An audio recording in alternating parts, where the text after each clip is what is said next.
Welcome to the Tech Egg. Don't get scrambled. Enjoy the video. You begin by addressing the usual blockers.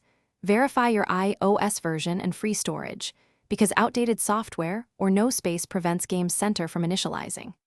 Next, sign out of your Apple ID in Settings, Game Center, and sign back in to refresh authentication. Once done, toggle airplane mode for about 10 seconds to force network renegotiation, then reconnect to Wi-Fi or cellular so the service can re-establish a clean connection. Now tackle network and system-level causes. Reset network settings to clear corrupt DNS or VPN entries that block Apple servers. This often restores Game Center connectivity. Make sure date and time are set to automatic so certificates validate correctly, because clock skew can cause authentication failures. Also review content and privacy restrictions to confirm Game Center is allowed. If disabled, games can't access multiplayer or leaderboard. Finish with advanced fixes. Sign out of the App Store and restart your device to clear lingering tokens, then sign back in to force a fresh session for Game Center.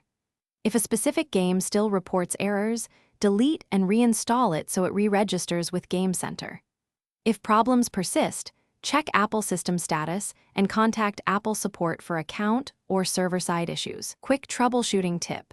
Test another Apple ID on the device to determine whether it's account-specific or device/server related.